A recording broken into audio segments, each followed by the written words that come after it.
So, what is curriculum analysis? Curriculum analysis is constructing a curriculum in order to give a cohesive plan. So, it is also unpacking the curriculum in order to understand its pieces and how they fit together, like focusness, coherence, the underlying ideas, and the performance. So, what it is not? Well, curriculum analysis is not the same as a student's assessment, because students' data may influence in the curriculum decisions. So, nor it is the same with the teacher's evaluation. While teacher performance data may influence curriculum decisions, so it is not curriculum analysis. Some people may wonder why curriculum analysis is important, and I have many reasons for it. First, curriculum analysis helps us make a previous assessment on the curriculum in order to improve it before implementing it in education. So it assures us to identify potential and current problems as early as possible. In this process, there are some agents, very known as curriculum analysts, who recommend possible solutions through formative assessment. This means they give advice, they give possible changes, but they don't take part or they don't take the credit on the curriculum implementation. In addition, curriculum analysis is useful to think and make decisions about future support for the continuation of the curriculum.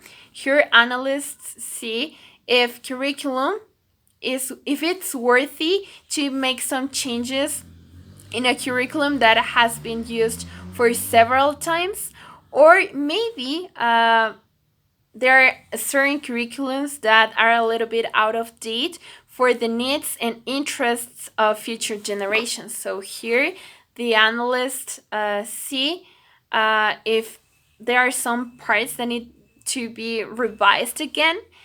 And another advantage of it is that it helps us to determine whether the goals have been met, if goals are clear, as well as to identify strengths and successes in order to build a new one, and also to identify blind spots, biases, and perspectives. So, for instance, curriculum analysis, it's like there's a big box surrounded by many people who want to open it at the same time. So they start to open it and they start to unpack it. So they see if something is missing or what's the stuff that is in there, if something's missing, if something's nice, or if something needs to be changed, or if there's a problem with the box. So they start to see every single detail of the box. So that's the same that happens in curriculum analysis. Okay, so now I'm going to continue of how can curriculum be analyzed. So first we have to answer to three main questions. These main questions are, what is the impact of the curriculum? Does the curriculum satisfy acceptable design principles? And is the curriculum policy relevant?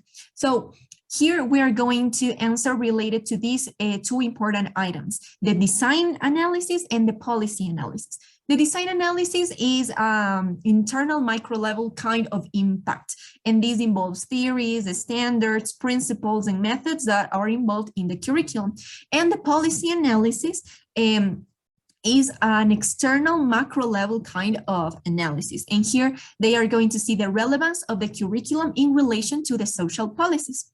The person who analyzes the curriculum is a curriculum analyst. And this person should ask himself or herself different questions, like what need is the curriculum responding to? What content areas does it focus on? Who teaches the curriculum? Who designed the curriculum? Who is the curriculum designed for? So these kind of questions that are going to be key or very important to develop the curriculum or to improve it. Just as I said before, the impact analysis involves the external, internal, micro, and macro level kind of analysis, of course, according to the effects that these may have on the curriculum. And this answers to different questions as is the curriculum making a difference? Is it effective or effective? Which parts of the curriculum should be strengthened?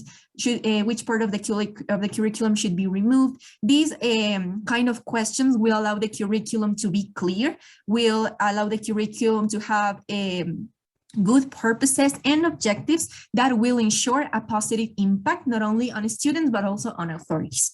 The impact analysis involves this determining extent on which, in this case, the directed human activities affect in the same state than some objects or phenomena inside of the curriculum. So that is why it is so important to analyze the curriculum among with the authorities, with the students, and of course with the curriculum analyst.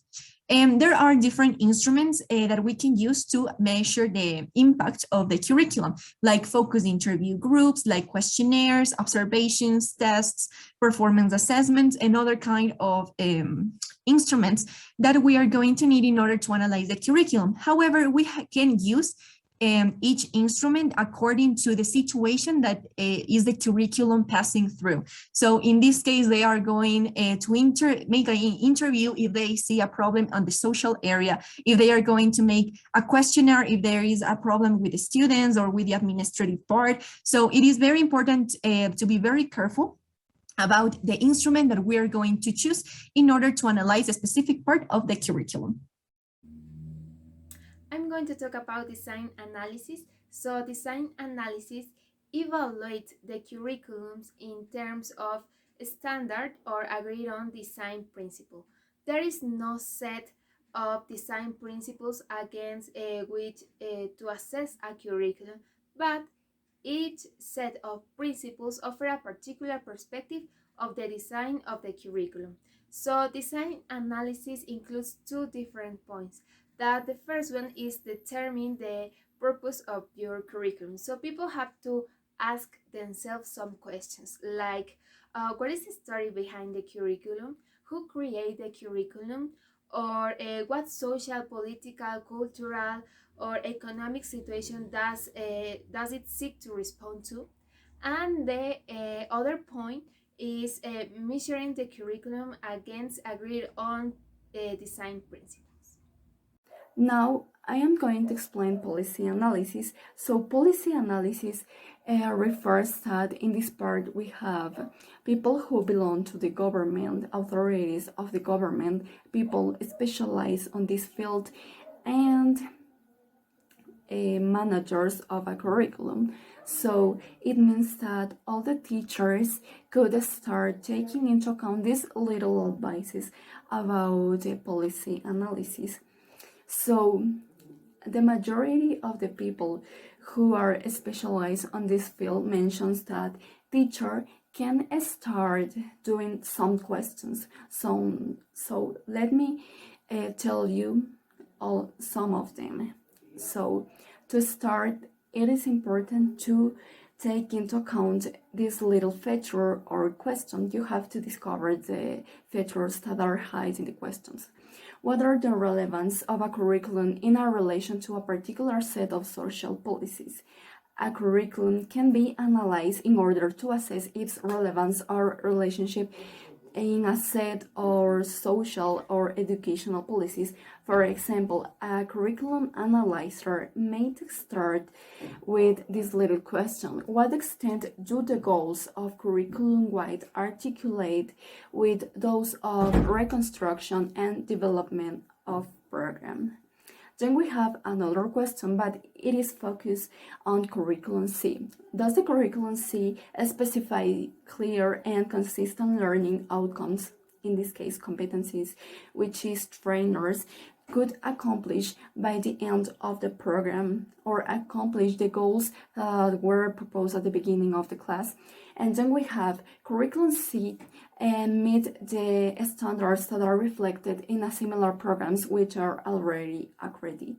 So, as I have mentioned at the beginning of this part, you had to take into account the features that were hid on the questions. So I consider that the teacher who is planning a curriculum has to take into account the features or characteristics, because if you want to create a a very successful curriculum, you can include those features. Also, I consider if you are in the high school or in the school and the people of the government start to check the curriculum, they could see that you have already accredited in your curriculum the features that were concealed in order to apply in the part. So that's why I consider that each teacher has to pay attention on the politic analysis that could contain the curriculum. It is simple to avoid problems, and that's all.